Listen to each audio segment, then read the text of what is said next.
Love triangles are interesting. There's just something weirdly fascinating about seeing two people being interested in the same person, constantly making an effort to win over their affection any way they can. The topic of romance, love, and marriage has long since been a constant struggle of emotions and self-awareness, and a strange phenomenon that can occur over an extended period of time, spanning weeks, months, or even years, and in that same regard, it can happen as quickly as the moment you lay your eyes on someone. Now, that being the case, the endless pursuit of long-term companionship is, to no one's surprise, exhausting. Not only are you constantly discovering what that word really means and what the weight of such feelings can carry, companionship goes beyond whispering sweet nothings and fawning over how attractive someone is. Rather, you could say it's a search for compatibility, favorite interests, music, knowing the other person's daily routine, how they like their coffee, even physical appearance, and all plays a part in sculpting this image we create within our subconscious of this idea of a perfect partner. No less than one of the most important factors that fills in this mold of idealism: personality. Is the other person energetic or a loner? Are they funny or considerate or charismatic? Do they have some sort of drive or passion? Are they goal-oriented or spontaneous? Each one of these things affects whether you get along with someone you take interest in, whether they be entertaining, attractive, good at something, you name it. Now, thinking about all that, when you think about a scenario where two people have to live together to practice not just being in a relationship but being married, and you take two people that are the polar opposite of each other and are already attracted to someone, surely something brought on so suddenly wouldn't work out,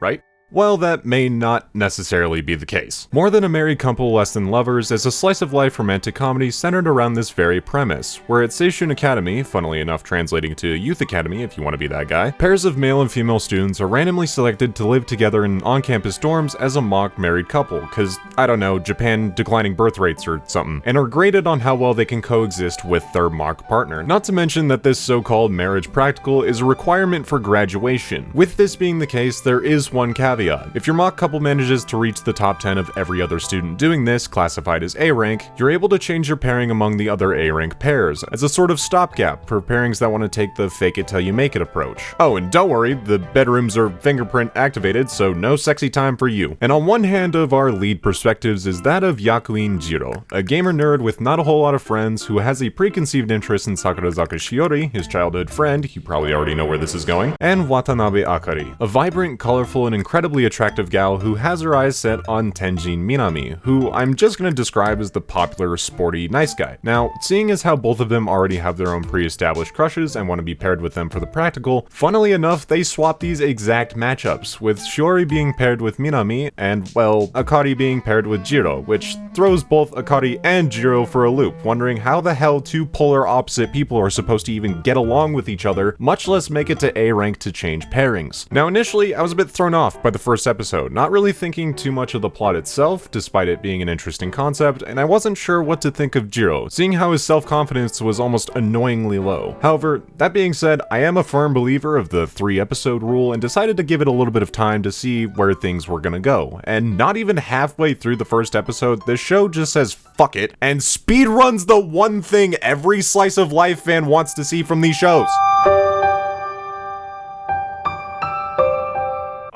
Alright, you got me. I'm interested. In short, Akari and Jiro agree to take the aforementioned fake it till you make it route in order to get to A rank, and with both of them being aware of who the other person likes, offer to help in both of their pursuits of love. The only personal issue with this being that these two are fucking made for each other. Despite the blatantly obvious reason why there's an ecchi tag, which I somehow always have to double check that it's there, I almost find it weird that it's there in the first place. Sure, there's a fair share of fan service and innuendos, considering how much Akari likes to tease Jiro. It's always presented in a way that leaves more of a wholesome impression, and is always followed up by something that's nothing short of adorable, almost making you forget the other half of the entire show premise. They're not each other's love interest. Yet, part of the whole facade aspect is that Jiro's real goal is to get closer to Shiori, who, compared to Akari, is a lot more innocent and shy, tensing up every time she's within close proximity to Jiro. In case you think that's a spoiler, her feelings might as well be plastered on the screen in episode 1, so don't worry, I know what I'm doing. However, due to certain complications in the past, it's not as obvious to Jiro that Shiori likes him, leading to this sort of back and forth internal pressure of, oh my god, they must hate me now, and never making any progress whenever they're alone together, which isn't helped by the fact that Shiori doesn't know how to be direct with her own feelings, finding roundabout ways to express her thoughts whenever she's seeking advice. This is all made significantly more complicated when the effect of Akari and Jiro living together starts to bear its fangs as they slowly get to know each other a little better and begin to notice each other's good points, their little quirks, how they help each other in times of distress, and so on, leaving them being forced to reflect on their own feelings, wondering why in the world they get so flustered around each other despite being quote-unquote interested in someone else, which I would better describe as more of a shallow crush than anything else. Why?